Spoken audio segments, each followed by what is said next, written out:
So, hello, my dear students, how are you? I hope all you are fine and doing well. So, आज इस video से हम लोग शुरू करने वाले हैं हमारे इंडियन इकोनॉमिक डेवलपमेंट को। जैसे कि हमने मैक्रो इकोनॉमिक में सारे चैप्टर्स को वन शॉट वीडियोस के थ्रू सारे चैप्टर्स को हमने कंप्लीट किया है। सेम उसी तरह हम इंडियन इकोनॉमिक डेवलपमेंट को पूरा वन शॉट वीडियो के थ्रू कंप्लीट करेंगे सारे चैप्टर्स को। और सेम उसी तरह हम लोग माइक्रो इकोनॉमिक्स के भी जितने चैप्टर हमारे एंट्रेंस एग्जाम में आ रहे हैं उसको वन शॉट के थ्रू कवर करेंगे। बात करें आज अगर इस वीडियो के बारे में, तो इस वीडियो में हम लोग बेसिकली दो चैप्टर पढ़ेंगे हमारे इंडियन इकोनॉमिक डेवलपमेंट का, जो कि है हमारा एक पहला चैप्टर है हमारा Indian economy on the eve of independence, यानी कि इंडिपेंडेंस से पहले, इंडिपेंडेंस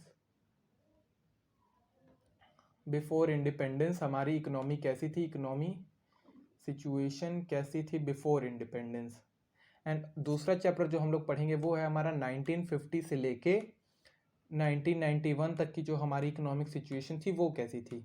इन दोनों चैप्टर का पढ़ने का मोटिव हमारा ये रहने वाला है, जैसे कि हम अपनी इंडियन इकोनॉमिक डेवलपमेंट की बात करें तो इस शुरू के जो 3 चैप्टर हैं उसको 3 पार्ट में डिवाइड किया गया है इंडियन इकोनॉमी को लेके, जिसमें फर्स्ट चैप्टर है Indian economy on the eve of independence, यानी कि इस चैप्टर में हम लोग ये पढ़ने वाले हैं कि हमारी बिफोर इंडिपेंडेंस हमारी जो इकोनॉमिक ग्रोथ थी, हमारे कंट्री की जो इकोनॉमिक सिचुएशन थी वो कैसी थी, हमारा प्राइमरी सेक्टर कैसा था, हमारा सेकेंडरी सेक्टर कैसा था, हमारा टेरिटरी सेक्टर कैसा था, क्या उन सब के कंट्रीब्यूशन थे हमारे जीडीपी ग्रोथ में। सेकेंड पार्ट हम लोग जो पढ़ेंगे हमारे इकोनॉमी को लेके वो है हमारा 1950 से 1991 तक का। इस पार्ट में हम लोग ये पढ़ेंगे कि हमारा जो 5 ईयर प्लान आए थे उसमें क्या क्या चीज़ें थी, 5 ईयर प्लान लाने की क्या ज़रूरत पड़ गई थी, 5 ईयर प्लान के चेयरमैन कौन कौन होते हैं इस ड्यूरेशन में, यानी कि 1950 से 1991 तक की जो हमारे समय था, जो पीरियड था, उसमें हमारी इकोनॉमिक ग्रोथ कैसी थी। एंड देन आफ्टर हम लोग डिस्कस करेंगे हमारा जो एलपीजी आया था, यानी कि लिबरलाइजेशन, प्राइवेटाइजेशन एंड ग्लोबलाइजेशन, 1991 में जो आपका इकोनॉमिक रिफॉर्म आया था। तो उसमें हम लोग डिस्कस करेंगे कि ये रिफॉर्म लाने की क्या आवश्यकता पड़ गई थी, हमारी इकोनॉमिक सिचुएशन उसके बाद बूस्ट की या नीचे आई, तो क्या सारी जो भी सिचुएशन थी हमारी इकोनॉमिक्स को लेके वो 3 पार्ट में डिवाइड किया गया है। हम लोग पहले पार्ट में अभी हम लोग आज के इस वीडियो में ये दोनों चैप्टर कवर करेंगे, यानी कि हमारी Indian economy on the eve of independence, and second chapter जो है वो हमारा इंडियन इकोनॉमी फ्रॉम 1950 टू 1991। तो ये 2 चैप्टर आज हम लोग पढ़ने वाले हैं। तो let's start. So first chapter जो वो है हमारा वो है Indian economy on the eve of independence, यानी कि इंडिपेंडेंस की ईव पे हमारी इंडियन इकोनॉमी कैसी थी, हमारी इकोनॉमिक ग्रोथ कैसी थी, हमारे सेक्टर्स क्या क्या कैसे कैसे कंट्रीब्यूट कर रहे थे, ब्रिटिश रूल आने के बाद हमारी कंट्री की ग्रोथ कैसे रुकी या बढ़ी, क्या ब्रिटिश रूल का क्या हमारी कंट्री पे इम्पैक्ट पड़ा, हमारे एक्सपोर्ट पे क्या इम्पैक्ट पड़ा, हमारे इम्पोर्ट पे क्या इम्पैक्ट पड़ा, वो सारी चीज़ें आज हम लोग इस वीडियो में डिस्कस करेंगे। इस चैप्टर को पढ़ने का मतलब क्या है, इस चैप्टर को हम लोग क्यों पढ़ रहे हैं, तो वो हम लोग पहले डिस्कस कर लेते हैं। To become familiar with the state of Indian economy in 1947, the year of independence. तो ईयर ऑफ इंडिपेंडेंस में हमारी इकोनॉमिक सिचुएशन कैसी थी, पहली बात तो इस चैप्टर से हमको वो पता चलेगा कि यानी 1947, यानी कि जिस साल में हमारा देश आज़ाद हुआ था उस साल की जो हमारी इकोनॉमिक सिचुएशन थी, अंग्रेज हमारे भारत को कैसा छोड़ के गए थे। हमारे पास एक टाइम का खाना नहीं था, हमारे देश अब नया नया एकदम देश छोड़ के गए थे, हमारे पास इतना पैसा नहीं था कि देश को हम पूरी तरह रन कर सके, पूरे देश की जो भी नीड है उसको फुलफिल कर सके। उस सिचुएशन में हमारे देश कैसे उठा था, उस समय की सिचुएशन क्या थी, पहले तो हम लोग उसको डिस्कस करेंगे। देन आफ्टर हम लोग ये भी बात करेंगे कि understand the factor that lead to the underdevelopment and stagnation of Indian economy.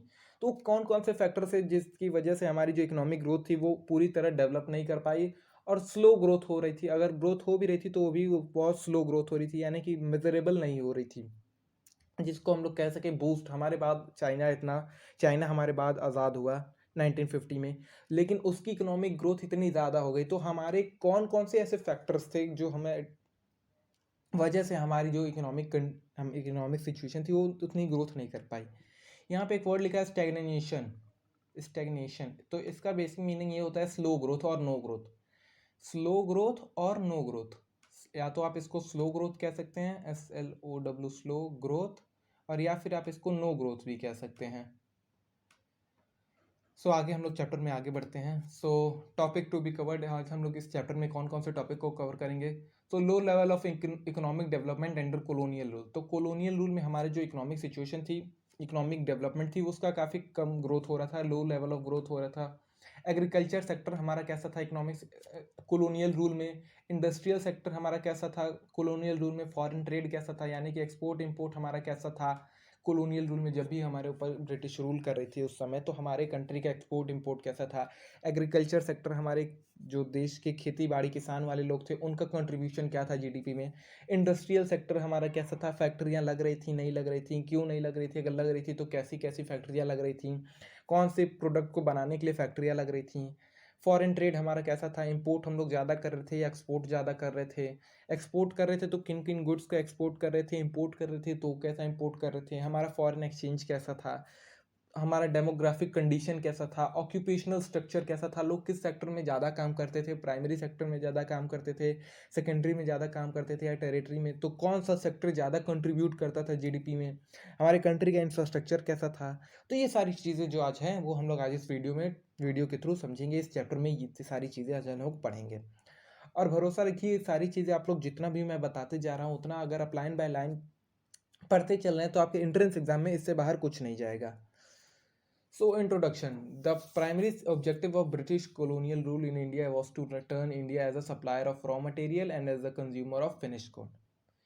So, जो ब्रिटिश रूल था यानी कि कॉलोनियल रूल था, कॉलोनियल रूल को मैं आपको पहले बता दूं कॉलोनियल रूल होता क्या है। जब भी कोई दूसरी कंट्री, मान लीजिए यहाँ पे मान लीजिए ब्रिटिशर्स है, इंग्लैंड है, यहाँ पे सॉरी एक सेकेंड,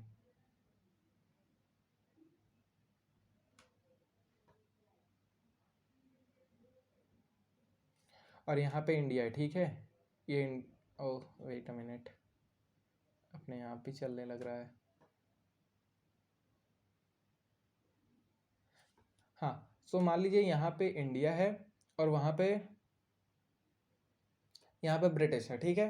अब क्या करना है इनको, इस कंट्री में हमारे कंट्री पे रूल किए थे, तो जब भी कोई कंट्री दूसरे कंट्री पे रूल करती है, अपनी कंट्री नहीं दूसरी कंट्री दूसरे पे रूल करती है एज अ डोमिनेंट, वहाँ पे उसकी सारी इकोनॉमिक सिचुएशन को वो देखेगी, वहाँ पे अपना मिलिट्री इस्टेब्लिशमेंट कर सकती है। तो जब भी कोई कंट्री दूसरे कंट्री को अपना गुलाम बनाती है या उस पर रूल करती है, तो ये जो कंट्री है वो उसकी कॉलोनी हो जाती है। किसकी कॉलोनी हो जाती है? जो कंट्री उस पर रूल कर रहा है। इसमें एक डोमिनेंट करती है, यानी जो कंट्री रूल करी है वो डोमिनेंट रहेगी किस पे? जिस कंट्री पे रूल कर रही है। यानी कि ये जो कंट्री है, ओवरऑल ये समझिए, जब भी कोई कंट्री किसी कंट्री पे रूल करती है तो वो उसका कॉलोनियल एरिया हो जाता है। तो भारत किसका कॉलोनियल एरिया था? ब्रिटिशर्स का। तो इंडिया जो है वो किसका कॉलोनियल एरिया था? कॉलोनियल, आप लोग राइटिंग ध्यान ना दीजिए, ऐसे ही चल रही है, मैंने आपको हर वीडियो में ऐसे पहले भी बताया है। कॉलोनियल एरिया किसका थी? इंडिया ब्रिटिशर्स की थी। किसकी थी? ब्रिटिशर्स की, ठीक है। तो कॉलोनियल आप लोग समझे ना, कॉलोनियल एरिया क्या होता है, कॉलोनियल गवर्नमेंट क्या होती है। अब हमारे यहाँ की, अब इंडिया की कॉलोनियल गवर्नमेंट कौन होगी? इंडिया पे अगर इंडिया की बात करें तो 1947 में अगर बात करें कि इंडिया की कॉलोनियल गवर्नमेंट कौन थी, तो इस पे कौन राज करता था? ब्रिटिशर्स। तो इंडिया की जो कॉलोनियल गवर्नमेंट थी वो ब्रिटिश थी। तो यही बात यहाँ पे लिखी है। So the primary objective of British यानी कि colonial rule in India was to turn India as a supplier of raw material and a consumer of finish good. तो जो ब्रिटिशर्स थे यानी कि जो हमारे ऊपर राज करते थे, जो अंग्रेज थे, वो क्या करते थे, हमारी जो कंट्री थी, हमारी कंट्री से वो रॉ मटेरियल ले जाते थे, कच्चे पदार्थ। मान लीजिए हमारे यहाँ एज एग्जांपल आप लोग समझिए कि हमारे यहाँ से वो, मान लीजिए एग्जांपल दे रहा हूँ, हाइपोथेटिकल एग्जांपल दे रहा हूँ, आप लोग इसको सीरियस मत लेके चलिएगा। वो हमारे यहाँ से बस आपको ये समझाने के लिए ले चल रहा हूँ कि raw material and finished good में क्या अंतर होता है। तो मान लीजिए जो ब्रिटिशर्स थे वो हमारे यहाँ किसानों को फोर्स करते थे कि आप लोग गन्ना उगाइए या फिर जो भी क्रॉप उगाइए, क्रैश क्रॉप उगाइए, ठीक है। मान लीजिए गन्ने का एग्जांपल लेके चलते हैं। वो हमारे यहाँ कहते थे किसानों को गन्ना उगाइए, ठीक है, गन्ना उगा दिए किसान। अब वो क्या करते थे, सस्ते दामों पे किसानों से वो गन्ना खरीद लेते थे, ठीक है। अब सस्ते दामों से ये गन्ना खरीद के अपने कंट्री में एक्सपोर्ट कर देते थे, यानी कि कहाँ पे? इंग्लैंड में वो गन्ना मान लीजिए भेज दिए, ठीक है। हमारे इंडिया से ये गन्ना उठा के वो अपने कंट्री इंग्लैंड में भेज दिए। अब इंग्लैंड में बड़ी बड़ी फैक्ट्रियाँ थी, बड़े बड़े कारखाने थे, उसमें वो गन्ने का वो प्रोडक्शन आगे हुआ, उससे वो लोग बना लिए शुगर बना लिए, ठीक है, SUGAR, शुगर बना लिए, चीनी बना लिए। अब वही चीनी ये एज अ फाइनल गुड ये हमारे कंट्री में यानी कि इंडिया में भेज देते थे। अब इससे देखिए इनको क्या फ़ायदा होता था। पहले तो हमारी कंट्री से अगर मान लीजिए हमारे कंट्री से गन्ना ले जा रहे हैं, फार्मर्स से गन्ना लेके जा रहे हैं वो लोग, तो क्या करते थे, आधा पौना दाम देते थे। जितना मान लीजिए अगर 10 रुपए का है तो 4 रुपए 5 रुपए वो लोग गन्ने पे खरीद लेते थे। गन्ने पे जो फार्मर ज़्यादा पैसे की डिमांड करता था उससे फिर उसको मारा जाता था, पीटा जाता था उससे, और उसका जो भी सामान था वो भी ले लिया जाता था। उसको फार्मिंग के लिए बैन कर दिया जाता था, वो फार्मिंग नहीं कर सकता था। तो उसको फोर्स किया जाता था कि वो उनका जो भी उसका जो भी वो प्रोड्यूस कर रहा है वो बस ब्रिटिशर्स को ही बेच सकता है, वो बस अंग्रेजों को ही बेच सकता है। किसी और को वो लोग बेचने नहीं देते थे, या जो गुड प्रोड्यूस कर रहा है वो किसी और को सेल भी नहीं करने देते थे। और जहाँ ये खरीदते थे जो लोग, वो भी आधा पौना दाम देते थे। अब फार्मर बेचारा लाचार, उसको तो जहाँ पे 1-2 रुपया मिल रहा है तो वो तो बेच ही देता था। ठीक है, बेच ही दिया। अब इंडिया से एज अ वो रॉ मटेरियल शुगर केन को ले गए अपने कंट्री में सस्ते दाम पे। वही शुगर इनको मिल गया शुगर केन। वही अगर शुगर केन किसी और कंट्री से ये एक्सपोर्ट करते, इंपोर्ट, सॉरी, हाँ, वही किसी और कंट्री से वो मंगाते अगर वही शुगर केन, तो इनको जहाँ 4 रुपया पे कर रहे वहाँ 8 रुपया, 8 रुपया 10 रुपया पे करना पड़ता उस शुगर केन का, तो नहीं करते। तो ये लोग एज अ इंडिया को रॉ मटेरियल एक्सपोर्ट भेज देख रहे थे, प्रोड्यूसर ऑफ रॉ मटेरियल। तो इंडिया से एज अ रॉ मटेरियल ये लोग ले जाते थे अपने कंट्री में, अपने कंट्री में गुड्स बनाते थे। उस शुगर केन ले गए, उसका चीनी बनाया, और चीनी बना के जो फाइनल गुड बन गया, मान लीजिए यहाँ पे शुगर जो है वो फाइनल गुड बन गया, तो अब इसको क्या करते थे, इसको डायरेक्ट ले आके फिर इंडिया में ही बेच देते थे, वो भी हाईयर रेट पे। जो इंडिया में वो शुगर मतलब अपने यहाँ से जो फाइनल गुड बना के ला रहे थे, वो भी अब इंडिया में एज अ फाइनल गुड बेचते थे, और वो भी काफ़ी महंगे दामों पे। अब जो इंडिया वाला है वो मान लीजिए या तो इनका खरीदे, और या तो कहीं और से खरीदे। कहीं और से किसी और कंट्री से खरीदने जाता था तो उसको भी लोग नहीं खरीदने देते थे ब्रिटिशर, कि आपको खरीदना है तो मेरा ही खरीदना है, नहीं तो और कहीं से नहीं खरीदना है। तो ये सारी सिचुएशन थी उस समय पे। तो जो इनके या एक तो उनको यहाँ से, हमारे यहाँ से सस्ते में सामान मिल जाता था, और बाद में वो जो सामान बनाते थे वो उनको एज अ पूरा कस्टमर रेंज मिल जाता था इंडिया में, कि वो अपने मार्केट मिल जाता था उनको, कि वो अपना जो भी प्रोडक्ट बनाए वो मार्केट में, इंडियन मार्केट में सेल कर सकते थे। तो ये सारी चीज़ें थी ब्रिटिश रूल में। काफ़ी सारा भयावह स्थिति था कि लोगों को जो उन गुड्स प्रोड्यूस करें उनका प्रॉपर दाम नहीं मिल रहा है, और जो दाम चीज़ें बिक रही हैं मार्केट में उसकी वैल्यू काफ़ी हाई कर दी जाती थी, कि लोग हाँ खरीदे तो यही खरीदे। बाकी अगर कंज्यूमर के पास और कोई ऑप्शन भी नहीं रहता था कि किसी और कंट्री से वो इम्पोर्ट कर सके सामान को, तो ये उस पर अगर इम्पोर्ट करना चाहता था तो उस पर काफ़ी हैवी टैक्सेस लगा दिए जाते थे, जिससे दाम काफ़ी ज़्यादा बढ़ जाता था। तो ये सारी दिक्कतें थी उस समय। तो ब्रिटिश रूल में हमारे जो इंडिया को कैसे देखा जाता था, as a supplier of raw material. तो India as a supplier of raw material देखा जाता था, और as a consumer of finished good. तो जो फिनिश्ड गुड बन रहा है ब्रिटिश में उसको कंज्यूम करने के लिए देखा जाता था, कि वो जो कंज्यूम बन रहा है गुड्स वहाँ से डायरेक्ट इंडिया में आता था, इंडियन मार्केट में, और इंडियन लोग उसको कंज्यूम करते थे। यहाँ पे आप लोग देख सकते हैं, यहाँ पे डायरेक्ट गुड्स शिप के थ्रू भेजा जा रहा है इंग्लैंड में, और वहाँ से बन के आ रहे हैं, वहाँ से चीज़ें आ रही हैं। जो भी उस समय जो ट्रांसपोर्टेशन होता था बेसिकली शिप से ही होता था। एयरप्लेन उस समय उतनी नहीं थी जितना अभी इसका रोल बढ़ चुका है। अब बात करते हैं कोलोनिज्म। मैंने आपको बताया कोलोनिज्म क्या होता है, उसको एक बार हम लोग डिस्कस कर लेते हैं। तो colonism refer to a system of political and social relation between two country of which one is ruler and other is its colony. जहाँ पे एक रूलर रहता है और दूसरी उसकी कॉलोनी रहती है। The ruling country not only has political control over the colony but it also determine the economic policy of determine dominated country. तो वहाँ की जो इकोनॉमिक सिचुएशन रहती है, जो भी इकोनॉमिक डिसीजन रहता है वो भी इसके ही हाथ में रहता है, यानी कि जो रूलिंग कंट्री रहती है। और इंडिया के केस में जो कॉलोनी था और रूलिंग कंट्री थी उसमें जो रिलेशन था वो अनइक्वल था, यानी कि जो रूलिंग कंट्री थी वो उतनी डेवलपमेंट नहीं कर रही थी जितना कि उसको अपने कॉलोनी में करना चाहिए। ये सारी दिक्कतें थी। यहाँ पे आप लोग देखिए, यहाँ पे जो अंग्रेज हैं, ब्रिटिशर्स हैं, वो हमारे जो किसान थे, गरीब तबके के लोग थे, उनसे काफ़ी high rate of taxes charge करते थे। उनको किसानी करने में भी काफ़ी दिक्कतें का सामना करना पड़ता। उनको प्रॉपर इनपुट्स नहीं मिलता था। अगर वो चीज़ें कोई प्रोड्यूस करते थे तो उस पर काफ़ी ज़्यादा टैक्सेस लगा दिए जाते थे, काफ़ी ज़्यादा उस पर रोकथाम था। जो गवर्नमेंट थी, ब्रिटिश गवर्नमेंट थी, कि अगर आप प्रोड्यूस कर रहे हैं तो हमको इतना परसेंटेज आपका जो भी चीज़ प्रोड्यूस कर रहे हो उसका चाहिए। अगर नहीं दे पाते थे वो लोग, नहीं उतना वो लोग इनपुट निकलता था तो भी उन लोग से काफ़ी पैसा चार्ज किया जाता था। तो अभी तो सिचुएशन काफ़ी ठीक है। काफ़ी आप लोग अच्छे समय में हम लोग जी रहे हैं, उस समय ये सिचुएशन काफ़ी ख़राब थी। सो अब बात करते हैं low level of economic development before British rule. तो ब्रिटिश रूल के पहले हमारी इकोनॉमिक डेवलपमेंट कैसी थी? तो जब तक ब्रिटिश रूल नहीं आया था, इंडिया जो अपने हैंडीक्राफ्ट प्रोडक्ट के लिए है, जो इंडिया में शिल्पकारी बनाई जाती थी, पत्थर पे मूर्तिकार थे हमारे यहाँ, पत्थर पे मूर्ति बना देते थे, इतने बढ़िया बढ़िया हमारे यहाँ कपड़ों पे डिज़ाइन बनाई जाती थी। तो उसकी वजह से हमारे यहाँ जो हमारे इंडियन मार्केट में हैंडीक्राफ्ट इंडस्ट्री थी वो काफ़ी विख्यात थी, काफ़ी इंटरनेशनल मार्केट में भी उसकी पहुँच थी, काफ़ी उसकी डिमांड थी। और जिसकी वजह से हमारी इंडियन जो इकोनॉमिक ग्रोथ थी वो भी काफ़ी ठीक ठाक थी उस समय, जब ब्रिटिश रूल हमारे कंट्री में नहीं आया था। So India was well known for its handicraft industry in the field of cotton and silk, textile, metal and precious stone works, etc. These products enjoyed a worldwide variety based on reputation of fine quality of material used as a high standard of craftsmanship in all import from India. तो इन जो भी मतलब handicraft है, industries हैं in the field of cotton and silk, textile, metal, precious stone works, तो इन सारी चीज़ों में जो हमारे वर्कर्स थे वो काफ़ी एक्सपर्टाइज थे, वो उनका काफ़ी अच्छा पकड़ था इंटरनेशनल मार्केट में, वो काफ़ी अच्छी अच्छी चीज़ें बनाते थे, जिसके कारण हमारे यहाँ से चीज़ों को इंटरनेशनल मार्केट में स्पेस मिली थी, हमारे जो मेकर्स थे वो इंटरनेशनल मार्केट में सेल कर सकते थे। लेकिन जब ब्रिटिश रूल आ गया, यानी कि during British rule, the economic policy pursued a colonial government in India was concern more than a protection and promotion of economic interest of their home country.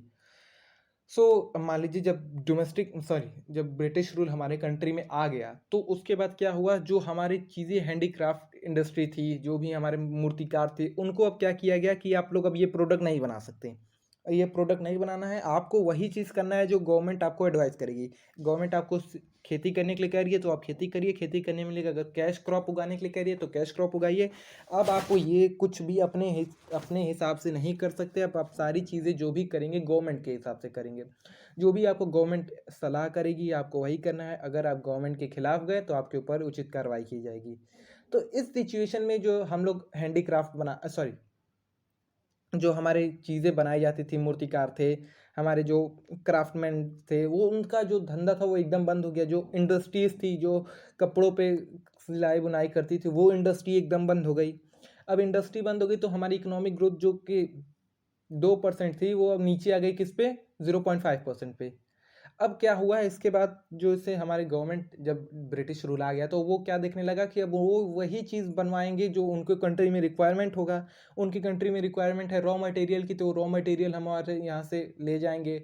उनको कैश क्रॉप चाहिए, जैसे क्या अब जो उनको वॉयलेट हुआ, कॉटन हुआ, तो ये लोग अब वो हमारे यहाँ से ले करके अपने कंट्री में जाएंगे, अपने कंट्री में जाके फाइनल उसका गुड बनाएंगे, फाइनल गुड बना के वो ऐसा हमारे इंटरनेशनल मार्केट में सेल करेंगे या तो हमारे इंडियन मार्केट में सेल करेंगे। तो इसके वजह से जो इंग्लैंड की इकोनॉमी यानी ब्रिटिश की जो इकोनॉमी थी वो काफ़ी बूस्ट होती गई, और जो इंडियन इकोनॉमी थी वो काफ़ी नीचे चली आई। तो ये कुछ मेजर कॉज थे जिसकी वजह से अब ब्रिटिश गवर्नमेंट आने के बाद हमारी जो इंडियन इकोनॉमी है वो नीचे आ गई। अब बात करते हैं कि इस नेशनल इनकम क्या था और उस समय की हमारी नेशनल इनकम कैसे और पर कैपिटा इनकम कैसे कैलकुलेट की जाती थी। तो ब्रिटिश रूल आने के बाद, यानी कि कॉलोनियल गवर्नमेंट का रूल आने के बाद, ऐसा कोई भी इनिशिएटिव नहीं लिया गया जिससे इंडिया के लोगों की या तो पर कैपिटा इनकम निकाली जा सके या तो नेशनल इनकम निकाली जा सके। ऐसा गवर्नमेंट द्वारा कोई भी अल्टरनेटिव नहीं लिया गया जिससे हमारे देश की जीडीपी निकाली जा सके या पर कैपिटा इनकम निकाली जा सके। लेकिन कुछ लोग तब भी थे जो इंडिविजुअली इस चीज़ को अटेम्प्ट किए जिससे हमारी कंट्री की जो जीडीपी ग्रोथ है या पर कैपिटा इनकम हो जिसको हम लोग मेजर कर सकते हैं, तो वो कुछ इंडिविजुअल लोग अलग अलग अपने टाइम पे किए, जिसका कुछ यहाँ पे मेंशन भी है, जैसे कि आप लोग देखिए दादा भाई नौरोजी हैं, ये इंपॉर्टेंट नाम है, आप लोग देखिएगा। तो दादा भाई नौरोजी, इनका क्या रोल था हमारे जीडीपी ग्रोथ को मेजर करने में, पर कैपिटा इनकम को मेजर करने में? ये आपका एक मार्क का क्वेश्चन यहाँ से बन सकता है। विलियम डगली पे बनेगा, डिगबाई पे बनेगा, या दादा भाई नौरोजी पे बनेगा? तो ये दोनों नाम आप लोग इंपॉर्टेंट है, याद रखिएगा। वी के राव हो गए, आर सी देसाई हो गए, तो ये लोग कुछ अपने इनिशिएटिव लिए थे जिससे हमारी कंट्री की उस समय पे जो इकोनॉमिक ग्रोथ है या जीडीपी है, या फिर आप लोग बात करें कि हमारा जो पर कैपिटा इनकम है, उसको मेजर करने के लिए लोग अपनी तरफ से कुछ अटेम्प्ट किए थे जिसको मेजर किया जा सकता था। अब बात करते हैं एग्रीकल्चर सेक्टर क्या था हमारा, एक हमारे ब्रिटिश रूल में हमारे एग्रीकल्चर सेक्टर की क्या सिचुएशन थी।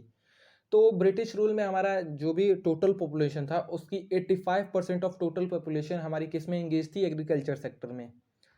हमारी जो टोटल पॉपुलेशन थी, अगर मान लीजिए हमारे यहाँ 100 लोग हैं तो 85% ऑफ लोग हमारे किस में इंगेज थे, एग्रीकल्चर सेक्टर में। और एग्रीकल्चर सेक्टर में इंगेज होने के बाद भी उतनी ग्रोथ नहीं हो पा रही थी जितना, अब देखिए आप लोग किसी काम में ज़्यादा लोग लगे हैं तो ऑब्वियस सी बात है वहाँ से ज़्यादा प्रोडक्शन होना चाहिए। अगर कोई काम को ज़्यादा लोग कर रहे हैं तो ऑब्वियस सी बात है वो ज़्यादा काम होगा तो उसका ज़्यादा रिजल्ट निकलेगा। लेकिन जबकि 85% ऑफ टोटल पॉपुलेशन हमारी इंगेज थी इसमें एग्रीकल्चर में, लेकिन तब भी उसके बाद जो उसका रिजल्ट निकल रहा था, जो उसके प्रोडक्शन हो रहा था हमारे एग्रीकल्चर सेक्टर से, जो हमारा जीडीपी में कंट्रीब्यूशन था वो काफ़ी कम था, जिसके हम लोग स्टेग्नेशन नाम से स्टेग्नेशन वर्ड से डिनोट करते हैं, यानी कि स्लो ग्रोथ और नो ग्रोथ। तो ये कुछ फैक्टर से देखनी थी, अगर हमारी टोटल पॉपुलेशन उसमें इंगेज थी लेकिन तब भी उसके बाद भी हमारा जो एग्रीकल्चर सेक्टर था उतना प्रोड्यूस नहीं कर पा रहा था जितना उसमें लोग इंगेज थे। आप लोग देखिए यहाँ पे एग्रीकल्चर सेक्टर क्यों नहीं प्रोड्यूस कर पा रहा था, उसको अभी हम लोग बाद में डिस्कस करेंगे। उससे पहले आप लोग के पास अगर कुछ रीजंस आ रहे हैं आप लोग बताइए। आप लोग जितना अपने बारे में अपने दिमाग में खोलेंगे कि हाँ क्यों, क्या हो सकता है, क्या ऐसे रीज़न हो सकते हैं जिसकी वजह से एग्रीकल्चर सेक्टर जो ग्रोथ था वो कम था, जबकि इतने ज़्यादा लोग उसमें इंगेज थे, लेकिन तब भी जो एग्रीकल्चर सेक्टर की प्रोडक्शन थी, जो ग्रोथ उससे निकल रही थी वो उतनी नहीं थी। तो क्या क्या उसके मेजर फैक्टर्स हो सकते हैं, उसको आप लोग, अगर आप लोग को पता हो तो कॉपी पे नोट करिए। आप लोग देखिए उस समय जो एग्रीकल्चर सेक्टर का रोल था, यहाँ पे लोग फार्मिंग कर रहे हैं, अपने हाथ से कुल्हाड़ी चला रहे हैं। यहाँ पे जो खेती की किसानी नहीं कर रहा था, ये लोग हॉर्स से जा रहे हैं, उसको मारते हुए जा रहे हैं। जो लोग खाली बैठे रहते थे, थक के बैठे रहते तो उनको ये लोग मारते थे। एट द लास्ट जब फसल कट जाती थी तो फिर ये लोग अपना आके वहाँ पे जितना भी प्रोडक्शन हुआ है उसका 80% 90% यहाँ से फार्मर के पास से ले जाते थे। और ले भी जाते थे तो उनको उचित मूल्य उसका नहीं देते थे, उनको काफ़ी कम रेट पे वो सारी चीज़ें उठा कर लेते चले जाते थे। जी, अगर हेल्थ सेक्टर हमारा उतना बढ़िया नहीं था। यहाँ पे देखिए आप लोग, एक इस आदमी का पूरा पेट अंदर धंसता चला जा रहा है, ये लोग खाने के बिना मरते थे, जो भी गुड्स बचा रहता था, या पहले तो जितना प्रोड्यूस किए थे वो सारे फार्मर उठा ले गए, उसका 90% तक फार्मर उठा ले गए। जो 10% बचा है उसको बेच के, या तो ये लोग लोन लिए रहते थे उस फसल को उगाने के लिए, पहले उसको उगाते थे, उसके रीपेमेंट करते थे। बाकी जो बचा था ये या तो ये लोग खाते, या तो उसको अगले जो फसल लगानी है उसको बेच के उसको लगाते। तो ये काफ़ी सिचुएशन उस समय भयावह थी, जिसकी वजह से हमारा एग्रीकल्चर सेक्टर उतना ग्रोथ नहीं कर पाया। एग्रीकल्चर सेक्टर ग्रोथ इसलिए नहीं कर पाया क्योंकि प्रॉपर वहाँ पे फर्टिलाइजर नहीं था, इंसेक्टिसाइड पेस्टिसाइड नहीं थे, फसलों को कीड़े खा जाते थे। इरिगेशन की प्रॉपर फैसिलिटी नहीं थी, यानी कि अगर पानी चलाने की खेत में प्रॉपर फैसिलिटी नहीं थी। अगर बारिश होती थी तो फसल होगी, बारिश नहीं होती थी पूरी फसल खराब हो जाती थी। लेकिन इसके बाद भी अगर फसल खराब हो गई तो भी किसान को अगर जो चीज़ डिमांड कर रहे हैं, जो अमाउंट डिमांड कर रहे हैं वो उनको देना ही पड़ता था। ये लोग आप कुछ मूवीज़ एग्जांपल हैं, आप लोग देखे ही होंगे। जैसे हम लगान पिक्चर थी, आप लोग देखेंगे कि गवर्नमेंट, जो ब्रिटिश गवर्नमेंट थी, एक क्रिकेट खेलती है कि ठीक है आपका लगान माफ़ कर दिया जाएगा अगर आप हमको क्रिकेट में हरा देंगे। तो ये कुछ सिचुएशन थी जिसको हम लोग मूवी के थ्रू भी समझे हैं। जैसे आप मदर इंडिया पिक्चर देखेंगे, इसमें भी पूरा दिखाया कि ब्रिटिश रूल में हमारी इंडियन जो सिचुएशन थी वो कैसी थी, इंडियन एग्रीकल्चर की सिचुएशन कैसी थी। तो ये सारी चीज़ें हैं। अब बात करते हैं स्टैग्नेशन की, यानी कि हमारी जो इकोनॉमिक ग्रोथ थी, मोस्टली बात करें एग्रीकल्चर की, तो उसमें ग्रोथ नहीं हो रहा था। उसकी ग्रोथ नहीं हो रहा था, क्या क्या मेन रीजन हो सकते हैं? जैसे कि लैंड सेटलमेंट सिस्टम हो गया, commercialisation of agriculture. Commercialisation of agriculture ये होता है कि जो फार्मर हैं उनको फोर्स किया जाता है कि आप जो गुड्स बनाएंगे वो रहेगा मोस्टली कैश क्रॉप्स रहेगी।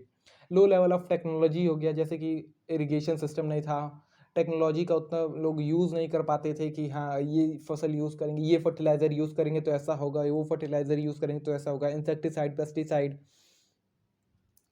Negligible use of fertiliser, lack of irrigation system. तो ये कुछ मेजर कॉस्ट थे जिसकी वजह से हमारा जो इकोनॉमिक ग्रोथ था वो उतना बूस्ट नहीं कर पाया, उतनी तेज़ी से नहीं बढ़ पा रही थी।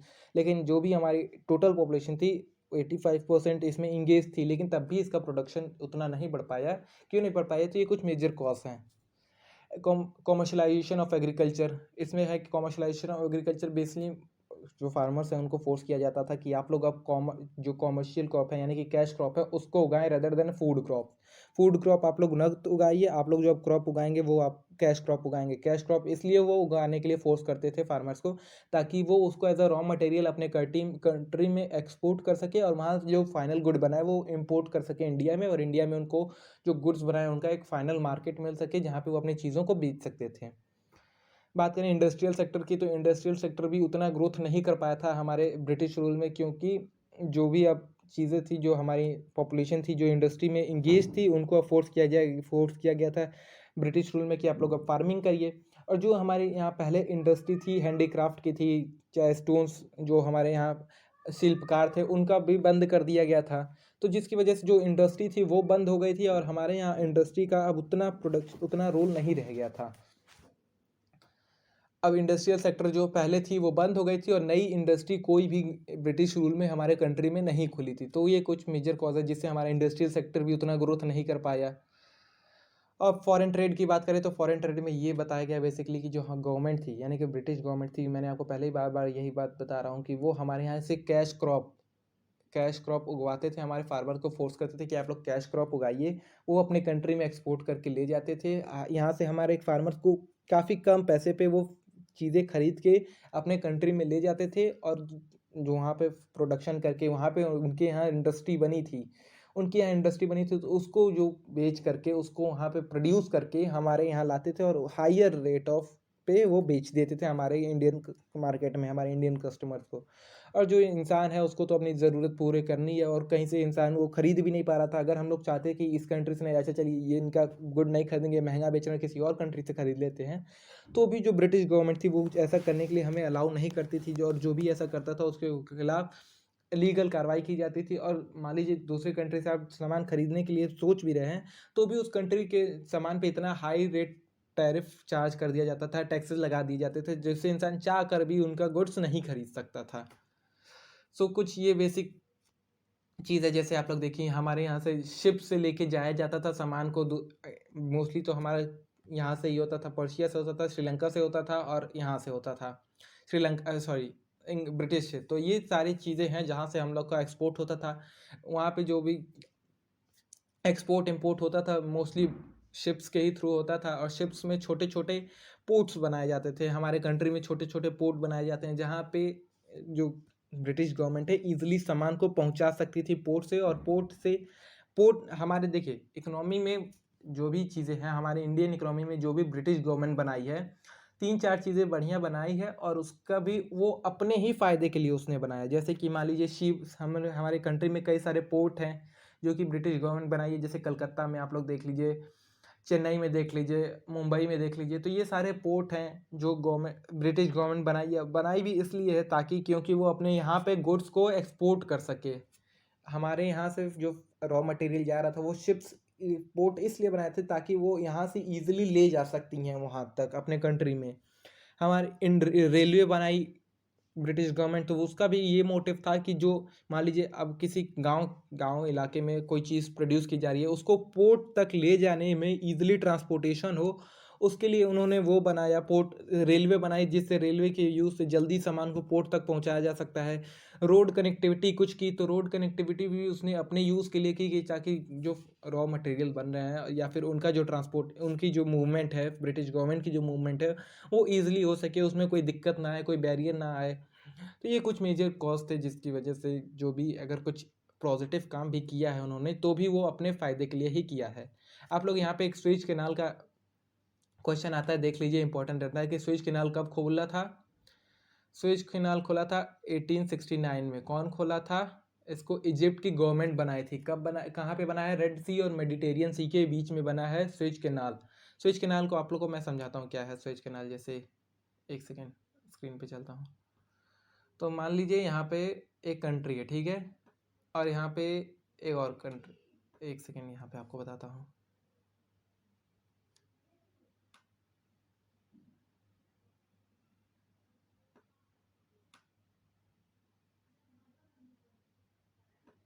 हाँ, तो मान लीजिए यहाँ पे एक कंट्री है, एक कंट्री ये है, एक कंट्री ये है, एक कंट्री ये है। मैं स्वेज कैनाल बता रहा हूँ आपको।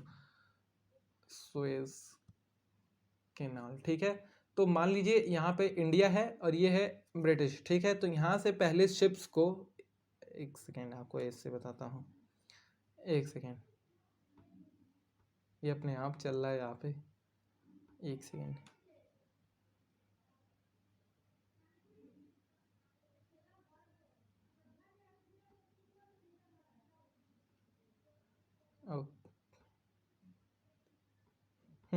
सो मान लीजिए यहाँ पे एक कंट्री है, ठीक है, और यहाँ पे एक कंट्री ऐसे है, ठीक है, और एक कंट्री यहाँ है, ठीक है।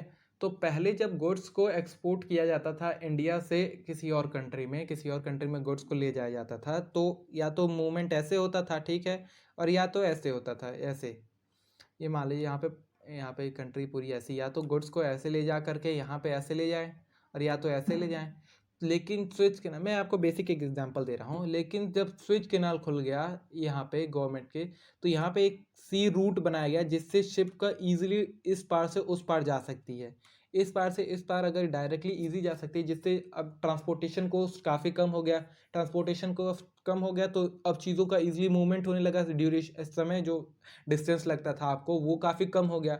डिस्टेंस कम हो गया तो आपको जो ड्यूरेशन इधर से उधर जाने पे एक्सपोर्ट करने में लगता था वो अब कम हो गया। तो इसकी वजह से जो एक्सपोर्ट इम्पोर्ट का वो था, क्वांटिटी थी, वो भी बढ़ गई। यानी कि स्विच कैनाल खुल गया जिससे हमारे एक्सपोर्ट और इम्पोर्ट का जो वो था मीडियम था वो काफ़ी इजी हो गया। इंडिया से लेके ब्रिटिश तक का जो मीडियम था एक्सपोर्ट इंपोर्ट का वो काफ़ी इजी गया, जिसके कारण स्विच कैनाल खुलने के बाद जो हमारे एक्सपोर्ट इंपोर्ट होता था ब्रिटिश से वो काफ़ी ज़्यादा बढ़ गया था।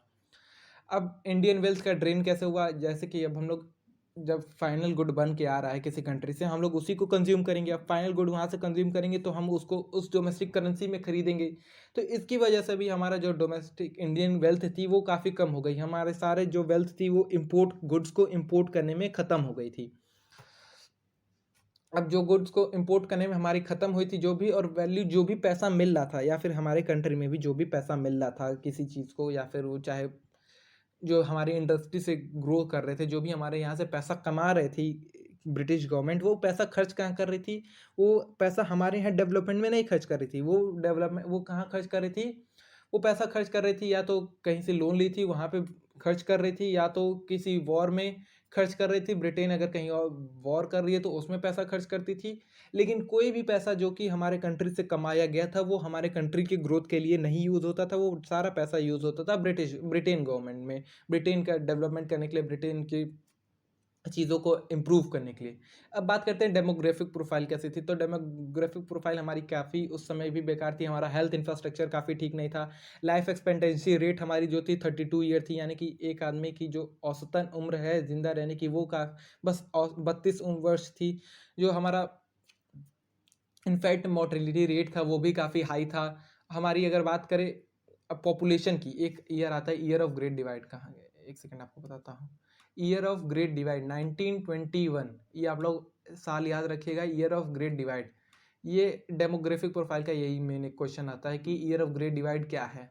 तो और ये कब होता है, मतलब ईयर ऑफ ग्रेट डिवाइड क्या था और कौन से ईयर में है। तो 1921 को हमारे ईयर ऑफ ग्रेट डिवाइड कहा जाता है। क्यों कहा जाता है? क्योंकि 1921 के बाद हमारे देश की जो पॉपुलेशन है वो कभी घटी नहीं है, हमेशा उसके बाद बढ़ती गई है, बढ़ती गई है, बढ़ती गई है। डेमोग्राफिक प्रोफाइल से बस एक क्वेश्चन आएगा आपका कि 1921 यानी कि ईयर ऑफ ग्रेट डिवाइड कौन सा ईयर है और उसके में क्या हुआ था। तो बेसिकली 1921 हमारा ईयर ऑफ ग्रेट डिवाइड इसलिए है क्योंकि उसके बाद हमारी जो इंडियन एक पॉपुलेशन है वो कभी घटी नहीं है, उसके बाद हमेशा वो हमारी जो पॉपुलेशन है वो बढ़ती चली गई है।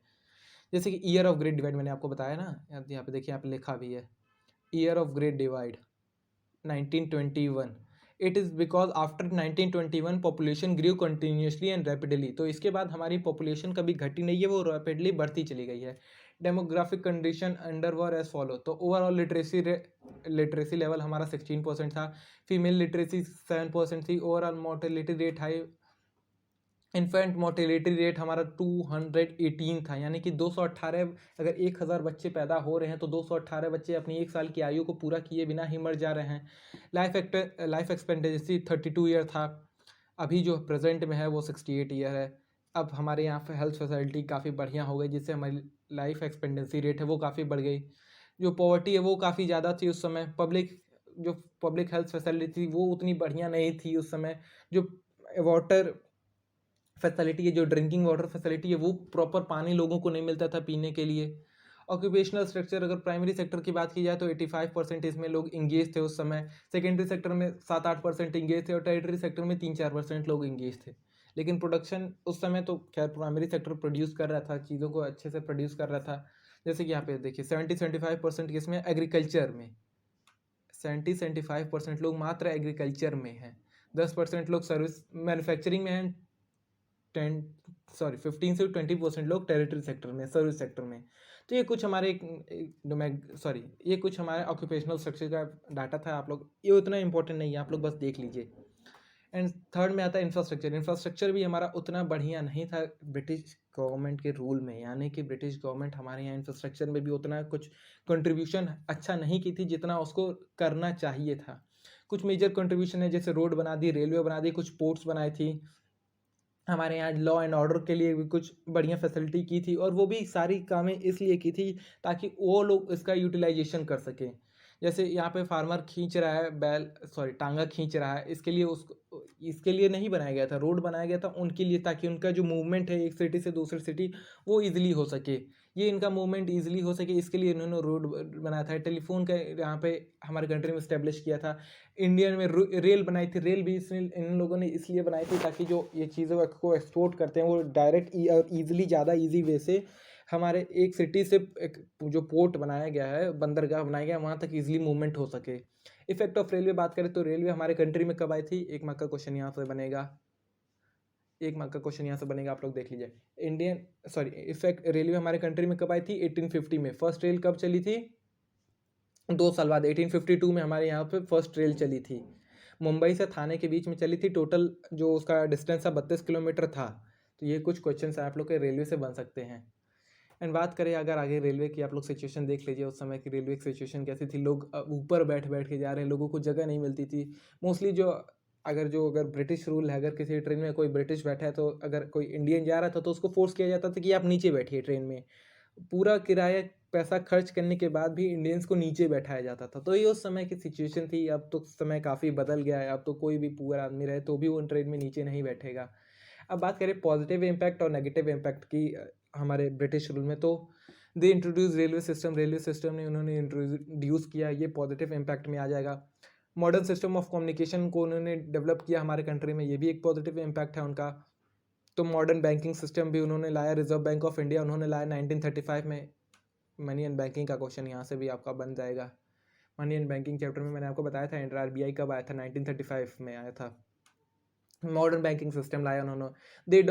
दे developed irrigation work which create a new grain and cotton producing regions. Political and unification of country.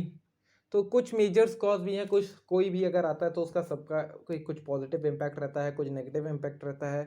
Overall अगर देखा जाए तो कुछ पॉजिटिव भी है, नेगेटिव भी है। नेगेटिव की संख्या ज़्यादा है जिस वजह से हम लोग उनको ज़्यादा वो करते हैं, लेकिन कुछ पॉजिटिव इम्पैक्ट भी है उनके। तो अब बात करते हैं नेगेटिव इम्पैक्ट्स क्या क्या है। तो पर कैपिटा इनकम वॉज लो। तो पर कैपिटा इनकम जो थी वो काफ़ी लो थी। Large scale unemployment and under employment. तो जो हमारे कंट्री में एम्प्लॉयमेंट और अंडर एम्प्लॉयमेंट की सिचुएशन थी वो काफ़ी ज़्यादा थी।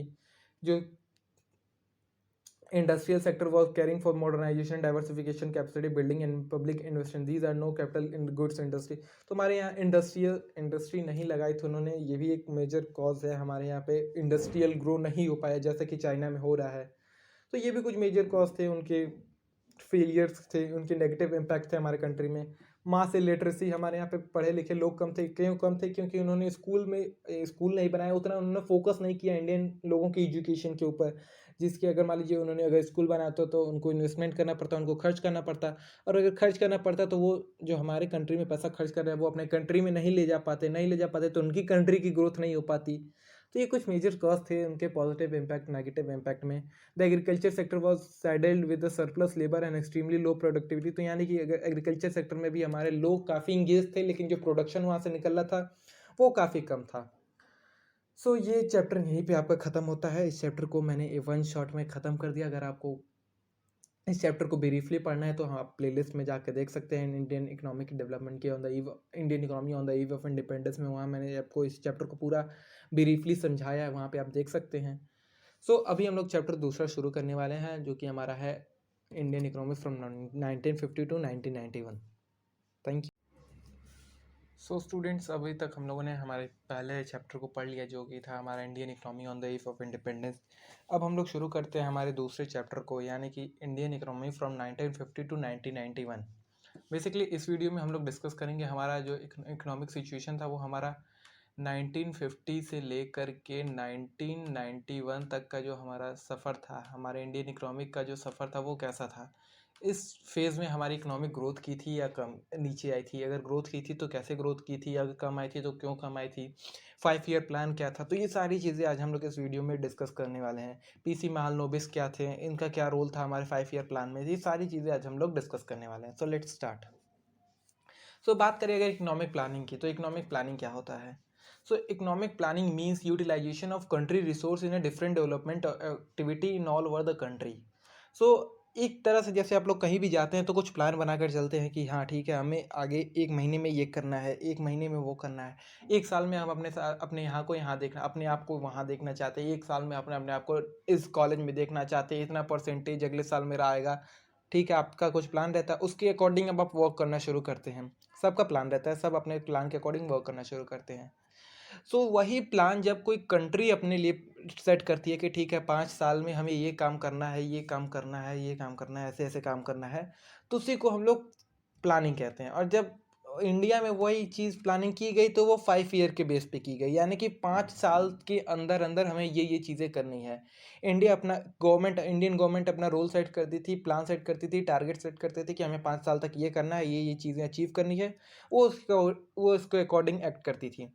जब आज़ादी हमें मिली 1947 के बाद, उस समय तो हमारी इकोनॉमिक सिचुएशन इतनी अच्छी नहीं थी कि हम खुद फिर उठ के खड़े हो पाते, इतनी हमारी इकोनॉमिक बूस्ट नहीं थी। तो गवर्नमेंट ने कुछ इनिशिएटिव्स लिए, कुछ अपने टारगेट बनाए कि ठीक है हम छोटे छोटे टारगेट को अचीव करेंगे, एंड दैट ऐसे ऐसे करते करते हम अपनी इकोनॉमी को फिर रीबूस्ट करेंगे, फिर हम अपनी प्रॉपर अच्छी सिचुएशन में आएंगे, हमारी इकोनॉमिक ग्रोथ करेगी। तो उसी सारे सिचुएशंस के लिए गवर्नमेंट ने अपने 5 ईयर प्लान को इंट्रोड्यूस किया, जिसमें गवर्नमेंट अपना टारगेट रखती थी कि इस 5 ईयर पंचवर्ष, जिसको हम लोग पंचवर्षीय योजना योजना भी बोलते हैं, तो उसमें गवर्नमेंट अपना टारगेट सेट करती थी कि ठीक है इस 5 साल में हमको ये करना है, ये करना है, ये सारी चीज़ें करनी है, और उसके अकॉर्डिंग वो एक्ट करती थी। तो यही होता है प्लानिंग कमीशन। तो प्लानिंग कमीशन हमारे इंडिया में कब शुरू हुआ था? 1950 में हमारे इंडिया में शुरू हुआ था प्लानिंग कमीशन। प्लानिंग कमीशन कितने साल के लिए होता है? 5 साल के लिए प्लान बनाया जाता है। 5 साल के लिए गवर्नमेंट हमारी प्लान बनाती है, ठीक है। 5 ईयर प्लान का एक और क्वेश्चन बनता है कि चेयरमैन कौन होता है। तो जो हमारा प्राइम मिनिस्टर है, यानी कि जो भी किसी कंट्री का प्राइम मिनिस्टर हो, मतलब हम अपने कंट्री की बात करें तो हमारे कंट्री में जो इस समय प्राइम मिनिस्टर है वही हमारे चेयरमैन होगा, किसका? प्लानिंग कमीशन का। प्लानिंग कमीशन में कितने प्लान बने होंगे अब तक, ये क्वेश्चन पूछ सकता है। लास्ट 5 ईयर प्लान कब बना था, ये भी क्वेश्चन आ सकता है। प्लानिंग कमीशन का नया नाम, अभी नाम चेंज कर दिया गया है प्लानिंग कमीशन से, तो उसका भी एक क्वेश्चन बन सकता है कि प्लानिंग कमीशन का नया नाम कब क्या है और वो कब कौन से ईयर में चेंज किया गया। तो ये कुछ क्वेश्चन बन सकते हैं आपके। प्लानिंग कमीशन का नया नाम है नीति आयोग। नीति आयोग को 2015 में बनाया गया था। प्लानिंग कमीशन का लास्ट 5 ईयर प्लान था 2012 में, और ये आपका था 12th 5 ईयर प्लान था। ये कुछ प्लानिंग कमीशन के क्वेश्चन बन सकते हैं। प्लानिंग कमीशन कब से शुरू हुआ था? 1950 से शुरू हुआ था। So objective of planning commission to promote rapid rise. तो कुछ ऑब्जेक्टिव थे जैसे कि rapid rise in the standard of living of people. तो लोगों के जो रहने का स्टैंडर्ड है, लोगों के जो रहने का स्टैंडर्ड है उसको हाई किया जा सके। Increase in production and offering opportunity for employment in different sector of economy. तो लोग प्रोडक्शन बढ़ाया जाए, एम्प्लॉयमेंट दी जाए, लोगों को जो रहने का स्टैंडर्ड है उसको इम्प्रूव किया जा सके। तो ये कुछ मेजर ऑब्जेक्टिव्स थे, किसके थे? प्लानिंग कमीशन के। First 5 year plan was launch in 1951। 1951 में फर्स्ट 5 ईयर प्लान लॉन्च हुआ था। फॉर्म इन 1950 प्लानिंग कमीशन का फॉर्म किया गया था मार्च 1950 में प्लानिंग कमीशन को फॉर्म किया गया था, लेकिन फर्स्ट 5 ईयर प्लान कब आया था? 1951 में आया था, ठीक है। फर्स्ट 5 ईयर प्लान की सिचुएशन ड्यूरेशन क्या थी? 1 April 1951 to 31 March 1956। 12th 5 year plan 2012 to 2070, ये लास्ट 5 ईयर प्लान था, जैसा कि मैंने आपको पहले भी बताया। लेकिन प्लान कुछ हॉलीडे लिए गए थे। प्लानिंग कमीशन में कुछ बेसिक, जैसे हर 5 साल बाद कुछ प्लानिंग कमीशन है, प्लानिंग कुछ डायरेक्ट वो नहीं आया था, 5 ईयर प्लान नहीं आया था। कुछ ऐसे भी साल थे हमारे इंडियन इकोनॉमी में जिसमें कोई भी प्लान टारगेट नहीं सेट किया गया था। क्यों नहीं सेट किया गया था? क्योंकि जो थर्ड 5 ईयर प्लान था वो हमारा काफ़ी बुरी तरीके से फेल हो गया था। फेल क्यों हो गया था? कि जो भी टारगेट बनाया गया था गवर्नमेंट द्वारा कि ये चीज़ें अचीव करनी है, ये अचीव करना है, उसका 20-20-30% भी अचीव नहीं कर पाई थी, जिसके लिए प्लान हॉलीडे लिया गया था। वो कौन सा साल था? 1960, 1967 एंड 1968। तो इन 3 साल में कोई भी प्लान इंडियन गवर्नमेंट द्वारा नहीं बनाया गया था। प्लानिंग कमीशन का कोई भी प्लान इसमें नहीं बना था। क्यों नहीं बना था? क्योंकि जो हमारा थर्ड 5 ईयर प्लान था वो काफ़ी तरह फेल हो चुका था। अब बात करते हैं एक प्लानिंग कमीशन होता है जिसको हम लोग जो सॉरी एक प्लानिंग कमीशन होता है जो बेसिकली 5 साल के लिए प्लान बनाता है। लेकिन जो प्लान हम लोग 20 साल के लिए बनाते हैं कि जो लंबी ड्यूरेशन होता है कि 20 साल के अंदर हमको ये चीज़ अचीव करना है, उसको क्या कहते हैं? उसको पर्सपेक्टिव प्लान कहते हैं। जो कि 20 साल के पीरियड ऑफ टाइम के लिए बनाया जाता है उसको पर्सपेक्टिव प्लान कहा जाता है। नीति आयोग, मैंने आपको बताया नीति आयोग प्लानिंग कमीशन को चेंज कर दिया था। प्लानिंग कमीशन को कौन चेंज किया है? नीति आयोग ही प्लानिंग कमीशन बन गया है। कब किया था? 1 जनवरी 2015, 2015 को प्लानिंग कमीशन का नाम बदल करके नीति आयोग कर दिया गया था। इसका हेड ऑफिस कहाँ है? दिल्ली में। अब बात करते हैं 5 ईयर प्लान के कुछ गोल्स हैं। तो गोल्स क्या क्या होते हैं? 5 ईयर प्लान क्यों बनाया गया था? तो ग्रोथ के लिए बनाया गया था, मॉडर्नाइजेशन के लिए बनाया गया था, सेल्फ रिलायंस के लिए बनाया गया था, इक्विटी के लिए बनाया गया था। ग्रोथ यानी कि हमारे कंट्री की ग्रोथ रेट जो है वो काफ़ी तेज़ी से बढ़े। मॉडर्नाइजेशन, हम चीज़ों में मॉडर्नाइजेशन लाए। सेल्फ रिलायंस रहे, हम किसी चीज़ पे डिपेंड ना करें किसी दूसरी चीज़ों के लिए। अगर हमें कोई चीज़ चाहिए तो हम दूसरे कंट्री पे ना डिपेंड करें कि हम वहाँ से इंपोर्ट कर सकते हैं, हम खुद ही वो चीज़ें प्रोड्यूस करें। इक्विटी लाए। तो ये सारे कुछ मेजर ऑब्जेक्टिव थे, मेजर गोल्स थे 5 ईयर प्लान के। अब बात करते हैं फीचर। हमारे इंडियन जो एग्रीकल्चर था उसका क्या फीचर था 1950 से 1990 तक का। 1950 यानी कि 1947 से 3 साल बाद, बस जस्ट हमें आज़ाद हुए 3 साल हुए थे। तो 1950 से लेकर के 1990 तक का जो ड्यूरेशन था उसमें हमारा जो एग्रीकल्चर सेक्टर था वो कैसा था? तो हमारा जो लेवल ऑफ प्रोडक्टिविटी था वो काफ़ी कम था। डिपेंडिंग ऑन रेनफॉल था। हम लोग अपनी खेती बाड़ी में अभी भी इरिगेशन सिस्टम उतना बढ़िया नहीं हुआ था। हम अभी भी अपने इरिगेशन के लिए खेती बाड़ी में डायरेक्ट रेन पे ही डिपेंड करते थे कि अगर बारिश होगी तो हमारी फसल अच्छी होगी, नहीं तो उतनी अच्छी नहीं होगी। डिस्गाइज्ड अनएम्प्लॉयमेंट था कि यानी कि अगर हमारे खेत में अगर 4 लोगों से काम हो जाए तो भी वहाँ पे खेत में 5 लोग काम कर रहे थे। ऐसे देखिए डिस्गाइज्ड अनएम्प्लॉयमेंट मैंने आपको बताया भी था उस वीडियो में, इससे पिछली वीडियो में कि क्या होता है, लेकिन एक बार फिर एक्सप्लेन कर देता हूँ। अगर किसी काम को 4 लोग कर सकते हैं, अगर खेत में 4 लोग वो काम ईजिली कर सकते हैं लेकिन 5वां आदमी भी उस काम में इंगेज है, तो उसको हम लोग एक जो आदमी जो आगे बढ़ा है यानी कि जो ज़्यादा है उसको हम लोग बोलते हैं डिस्गस्टेड अनएम्प्लॉयमेंट। देखने को तो दिख रहा है कि हाँ वो काम कर रहा है, वहाँ पे एम्प्लॉयड है, लेकिन उसके वहाँ पे रहने या न रहने से प्रोडक्शन के उस पर कोई इम्पैक्ट नहीं पड़ेगा, प्रोडक्शन उतना ही होगा। इसको हम लोग बोलते हैं डिस्गस्टेड अनएम्प्लॉयमेंट। सब्सिस्टेंस फार्मिंग था। हमारे यहाँ conflict between owner of the soil and the tenant of the soil, यानी कि जो फार्मिंग करता था और जिसके खेत में वो खेती बाड़ी करता था उसमें प्रॉपर कोऑर्डिनेशन नहीं था, कॉन्फ्लिक्ट होता रहता था, जिसके कारण हमारी खेती बाड़ी का सिस्टम जो था यानी कि प्रोडक्शन उतना नहीं हो पाता था। फ्रेगमेंटेड लैंड होल्डिंग था, यानी कि जो उनका ज़मीन यानी कि अगर किसी के पास ज़मीन है तो कुछ यहाँ पे होगा, कुछ यहाँ पे होगा, कुछ यहाँ पे होगा, तो उनका जो भूमि स्थल था जिसको वो लोग खेती बाड़ी में यूज़ कर सकते तो वो काफ़ी बिखरा हुआ था, तो जिसके कारण उन्हें फार्मिंग करने में भी काफ़ी दिक्कत आती थी, जिसके कारण एक ये भी मेजर कॉज है जिसके कारण हमारा प्रोडक्शन जो था वो काफ़ी उतना नहीं बढ़ पाया जितना बढ़ना चाहिए था।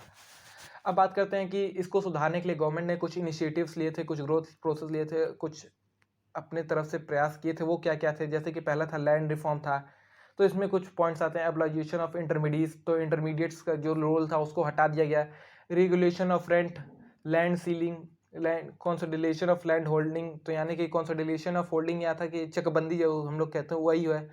कोऑपरेटिव फार्मिंग था। ये कुछ मेजर पॉइंट्स आते हैं जो लैंड रिफॉर्म में आते हैं। टेक्निकल रिफॉर्म में ये आता है कि अब उसके बाद आप लोगों को New agriculture strategy was adopted in India during the third 5 year plan during 1960. The traditional agriculture practice followed by India were replaced by modern technology and agriculture practice. The aim is to ride agriculture produce through modern inputs and technology. तो technical reform में basically ये चीज़ थी कि modern techniques, modern inputs के help से अपना जो production level था उसको बढ़ाया था। जैसे इरिगेशन के लिए प्रॉपर फैसिलिटी लगाई गई, ट्यूबवेल्स बनाए गए, प्रॉपर वाटर सप्लाई दी गई खेतों में कि हाँ अब इससे प्रोडक्शन बढ़ सके। फार्मिंग के लिए प्रॉपर इनपुट्स आए, प्रॉपर फर्टिलाइजर्स प्रोवाइड किए गए, जिसकी वजह से इन जो हमारा प्रोडक्शन लेवल था उसको बढ़ाया जा सके। तो ये बेसिकली किसका पार्ट था? ग्रीन रेवोल्यूशन का, यानी कि टेक्निकल रिफॉर्म। ये हमारे सेकेंड 5 ईयर प्लान में ये टेक्निकल रिफॉर्म ग्रीन रेवोल्यूशन का जिक्र हुआ था। अब बात करते हैं दी कि एक सेकेंड जस्ट एक सेकेंड, पिछली वाली स्लाइड कहाँ गई? हाँ, so these are the following step taken by the government to upgrade the level of technology in Indian agriculture. तो इंडियन एग्रीकल्चर में कुछ स्टेप्स लिए गए थे जिससे हमारी जो लेवल ऑफ इन प्रोडक्शन था उसको बढ़ाया जा सके। जैसे कि फर्स्ट था use of H I V, यानी कि हम लोग अपने हाई वेल्डिंग वेराइटी सीड्स को यूज़ करें, जिससे हम लोग अपने खेतों में फर्टिलाइज़र बढ़िया से प्रोवाइड करा सके। इंसेक्टिसाइड पेस्टिसाइड जो है उससे हम लोग अपने खेतों में जो कीड़े लग जाते हैं उसको बचा सके। हमारी जो फसलें हैं कीड़े खा जाते हैं, जैसे आप लोग अभी सुन रहे होंगे कई सारे पंजाब की तरफ कई सारी फसलें हैं जिसको कीड़े खा जा रहे हैं, जहाँ पे आप लोग सुने होंगे कि टीवी में कि बर्तन बजाया जा रहा है कि वो कीड़े भाग जाए। तो ये कुछ अभी तो नहीं फिलहाल, तब वहाँ पे इंसेक्टिसाइड पेस्टिसाइड का प्रॉपर यूज़ किया जाता है तो उससे ज़्यादा इम्पैक्ट पड़ेगा उस पर। तो ये कुछ मेजर इनिशिएटिव्स थे जो गवर्नमेंट ली थी जिससे हमारा जो प्रोडक्शन लेवल था उसको बढ़ाया जा सके।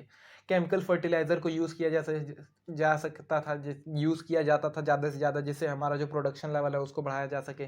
जो खेतों पे कीड़े लग जा रहे हैं उसको हटाया जा सके, प्रोडक्शन बढ़ाया जा सके। यहाँ पे आप लोग देखिए खेत में सीडिंग कर रहा है, फर्टिलाइज़र छींट रहा है। तो ये कुछ मेजर्स थे जिससे गवर्नमेंट ली थी, जिससे हमारा जो लेवल ऑफ प्रोडक्शन था एग्रीकल्चर सेक्टर में उसको बढ़ाया जा सके था। देख रहे हैं यहाँ पे कीड़े लग गए हैं फसल पे, तो इसको मारने के लिए कीटनाशक दवाई।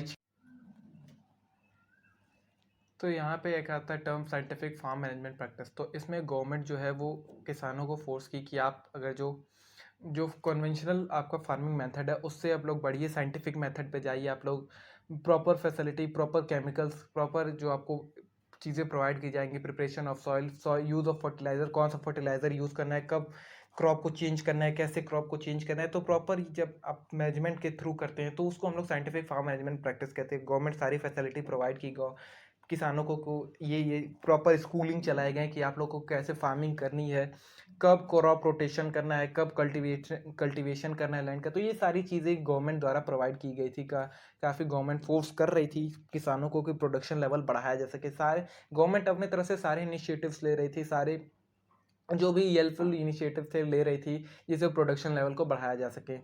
मैकेनाइज्ड मीन ऑफ कल्टीवेशन, जो अब कल्टीवेशन था उसमें चीज़ों का टेक्नोलॉजी का यूज़ किए जाने लगा। जैसे आप लोग देख रहे हैं यहाँ पे ट्रैक्टर से खेत को जोता जा रहा है, यहाँ पे फसल को काटा जा रहा है, यहाँ पे बोया जा रहा है, यहाँ पे पानी चलाया जा रहा है। ट्यूबवेल इरिगेशन सिस्टम बढ़िया हो गया था। अब पानी को डायरेक्ट, अब जो फार्मर्स थे वो रेन पे नहीं डिपेंड करते थे अपने फार्मिंग के लिए। जब उनको खेत में इरिगेशन करना रहता था वो ट्यूबवेल से डायरेक्ट पानी को खेत में ला सकते थे। Important effect of green revolution. तो ग्रीन रेवोल्यूशन के कुछ इंपॉर्टेंट इफेक्ट थे उसको हम लोग डिस्कस कर लेते हैं। तो एक था अटेनिंग मार्केटेबल सरप्लस। सेकेंड है buffer stock of food green. Buffer stock of food green ये है कि लोगों से अनाज खरीद के लोगों को ही एज अ फ्री राशन, जैसे अभी आप लोग देख रहे हैं फ्री राशन आप लोग को government, India Modi government provide कर रही है। तो बफर स्टॉक से ही प्रोवाइड करिए, आप लोग से राशन खरीदती है। फिर जहाँ पे नीड रहता है, जहाँ पे प्रोडक्शन नहीं, जहाँ पे पैदावार नहीं हुआ रहता है, वहाँ पे लोगों को सस्ते दाम पर देती है। तो ये कुछ इंपॉर्टेंट इफेक्ट थे ग्रीन रेवोल्यूशन के। जैसे कि benefit to low income group. तो जो लो इनकम ग्रुप था, जैसे कि आपका राशन कार्ड बना हो तो आपको low income, basically ration card उन्हीं लोगों का बनता है जिनका जो इनकम एक क्राइटेरिया सेट है कि आपकी इनकम अगर इस लाइन से नीचे है तो आपका राशन कार्ड बनेगा। उन लोगों को फूड ग्रेन जो गवर्नमेंट आप लोगों से खरीदती है आपके दाम पे, तो उससे आप लोग को पीडीएस में देती है, पब्लिक डिस्ट्रीब्यूशन सिस्टम है जो उसमें देती है। एक इसका ये भी इनिशिएटिव था कि प्रोडक्शन लेवल को बढ़ाया जा सके। तो इससे कई हद तक प्रोडक्टिविटी जो थी वो भी बढ़ी थी हमारी। अब बात करते हैं इंडस्ट्रियल सेक्टर कैसा था। तो इंडस्ट्रियल सेक्टर 1950 से 1990 तक का इंडस्ट्रियल सेक्टर कैसा था उसको हम लोग डिस्कस करते हैं। तो lack of capital in private sector. Private sector में उतना पैसा नहीं था कि लोग अपनी कंपनी, लोग अपनी इंडस्ट्री खोल सकें। क्यों नहीं था? क्योंकि जस्ट हमारा देश आज़ाद हुआ था, हमारे देश की सिचुएशन ऐसी नहीं थी, लोगों की सिचुएशन ऐसी नहीं थी कि लोग खाना खा सके। तो इस केस में तो इंडस्ट्री लगाना काफ़ी इम्पॉसिबल सा टास्क था। एम्प्लॉयमेंट क्रिएशन उतना कम था, काफ़ी कम था। स्ट्रॉन्ग इंफ्रास्ट्रक्चर हमारा बाद में हुआ, इंफ्रास्ट्रक्चर हमारा स्ट्रॉन्ग हुआ। जनरेशन ऑफ इनकम भी हुआ। और बाद में ऑब्जेक्टिव ऑफ सोशल वेलफेयर के लिए हमारा जो गवर्नमेंट थी वो काम करना शुरू की उसके बाद 1955 सेकेंड आईपीआर के बाद। अब हमारे सेकेंड आईपीआर यानी कि 1956 में हमारा जो आया था आईपीआर, इंडस्ट्रियल पॉलिसी रेवोल्यूशन, उसमें 3 शेड्यूल में हमारे आईपीआर को डिवाइड किया था, schedule A, schedule B, schedule C. Basically इन 3 शेड्यूल में कंपनी की कुछ इंडस्ट्रीज़ को कैटेगराइज किया था, जिसमें कौन कौन पार्टिसिपेट कर सकता है, कौन पार्टिसिपेट नहीं कर सकता है, प्राइवेट सेक्टर कितनी कंपनियां देखेगी, सेक्टर से प्राइवेट गवर्नमेंट सेक्टर कितनी कंपनियां देखेगी। तो इसका कुछ डिस्ट्रीब्यूशन हुआ था इन तीनों शेड्यूल में, उसको हम लोग बेसिकली देख लेते हैं अब जल्दी जल्दी। तो शेड्यूल ए में 17 इंडस्ट्री थी, जिसमें पूरा कंट्रोल गवर्नमेंट का था। इसको गवर्नमेंट को छोड़ के और कोई इस चीज़ को प्रोड्यूस नहीं कर पाता था। जैसे कि था हमारा यहाँ पे है एटॉमिक एनर्जी है, आयरन स्टील है, हैवी मशीनरी है, मिनरल ऑयल है, coal, aircraft oil, railway, shipping etcetera. तो इन सारी चीज़ों पे प्रोडक्शन पे बेसिकली गवर्नमेंट का कंट्रोल था और कोई गवर्नमेंट को छोड़ के नहीं कर सकता था। शेड्यूल बी में बेसिकली 12 इंडस्ट्री थी, जिसमें हमारा क्या क्या आता है, फर्टिलाइज़र था, अल्मोनियम था, मशीन टूल थे, अदर माइनिंग एक्टिविटी थी। तो बेसिकली शेड्यूल बी में सारी चीज़ें गवर्नमेंट फिर प्रोड्यूस करती थी, लेकिन वो सेकेंडरी यानी कि प्राइमरी मार्केट जो प्राइवेट मार्केट है, प्राइवेट इंडस्ट्रीज जो है उनका हेल्प ले सकती थी, उनसे हेल्प ले सकती थी शेड्यूल बी में। जो 12 इंडस्ट्री हैं जैसे कि fertiliser, aluminium, machine tool, other mining activity हैं, तो इन सारी चीज़ों को प्रोड्यूस करने में जो गवर्नमेंट है वो प्राइवेट सेक्टर का मदद ले सकती थी। और शेड्यूल ए में 17 इंडस्ट्री ऐसी थी जिसको सिर्फ गवर्नमेंट ही प्रोड्यूस करेगी। और शेड्यूल सी में था यानी कि जो शेड्यूल बी और शेड्यूल ए को छोड़ के जितनी भी सारी चीज़ें बची थी वो सारी चीज़ें शेड्यूल सी में आती थी। इसको डायरेक्ट प्राइवेट इंडस्ट्री प्रोड्यूस कर सकती थी, लेकिन इसके लिए भी उनको गवर्नमेंट से प्रॉपर लाइसेंस लेना पड़ता था, प्रॉपर उनसे परमिशन लेनी पड़ती थी कि हाँ ये चीज़ें हमें प्रोड्यूस करनी है। तो इसके लिए गवर्नमेंट उन्हें लाइसेंस प्रोवाइड करती थी। अब बात करते हैं स्मॉल स्केल इंडस्ट्री। तो स्मॉल स्केल इंडस्ट्री बेसिकली गांव में अगर छोटी छोटी जो इंडस्ट्रीज खुलती थी उसको स्मॉल स्केल इंडस्ट्री खुलती थी कहते थे।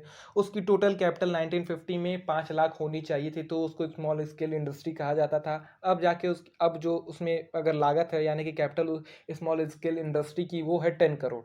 यानी कि अब अगर कोई स्मॉल स्केल इंडस्ट्री खोल रहा है तो उसको 10 करोड़ रुपए उसमें लगाने ही पड़ेंगे, तब उसकी अगर कैपिटल 10 करोड़ की है तो वो स्मॉल स्केल इंडस्ट्री की कैटेगरी में आएगा। तब कितनी थी, 5 लाख रुपए थी। तो ये पॉइंट आप लोग याद रखिएगा। Role of small scale industry in Indian economy में स्मॉल स्केल इंडस्ट्री यानी एसएसआई का क्या रोल था। तो एम्प्लॉयमेंट जनरेट करती थी, कंट्रीब्यूशन टू एक्सपोर्ट में कंट्रीब्यूट करती थी, और वेलफेयर ऑफ द पब्लिक यानी कि लोगों के वेलफेयर में भी काफ़ी वो अपना योगदान देती थी।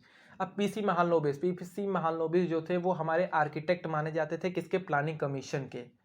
हमारे जो प्लानिंग कमीशन के आर्किटेक्ट माने जाते थे वो कौन था, PC Mahalanobis. He started general संख्या, इन्होंने एक जनरल स्टार्ट किया था जो कि जिसका नाम है Sankhya. He establish the Indian statistical institute, इन्होंने इंडियन स्टैटिस्टिकल इंस्टीट्यूट को स्टैब्लिश किया था। एक मार्क का क्वेश्चन यहाँ से भी बन सकता है इनके बारे में। सेकेंड 5 ईयर प्लान बेसिकली इन्हीं पीसी महालनोबिस मॉडल पे पूरी तरह निर्भर था, इन्हीं के मॉडल पे वो 5 ईयर प्लान को चलाया गया था। सेकेंड 5 ईयर प्लान जो आईपीआर था हमारा 1956 से लेकर 1961 तक का। अब बात करते हैं फॉरेन ट्रेड हमारा कैसा था। तो फॉरेन ट्रेड पे काफ़ी हमारी गवर्नमेंट जो थी टैरिफ और कोटा लगाए थे, जिससे हम जो इम्पोर्ट करते तो उस पर काफ़ी हाई चार्जेस थे, इसलिए लगाई गई थी ताकि जो हमारा डोमेस्टिक मार्केट है उसको कोई फॉरेन के कंपटीशन से बचाया जा सके। हमारे जो डोमेस्टिक मार्केट है, डोमेस्टिक प्रोड्यूसर है, उनको फॉरेन जो कंपटीशन है उससे बचा सके, जिसके लिए जो हम चीज़ें इंपोर्ट करते थे, बाहर कंट्री से इंपोर्ट करते थे, उस पर काफ़ी ज़्यादा टैरिफ और कोटास लगा दिए गए थे। So that's all for today. इन दोनों चैप्टर में इतना ही था, इससे ज़्यादा आपको करने की कोई ज़रूरत नहीं है। जो भी था मैंने ये वन शॉट रिवीजन में जितना हो सकता था आपको बेसिकली एक एक पॉइंट ईजिली समझा दिया।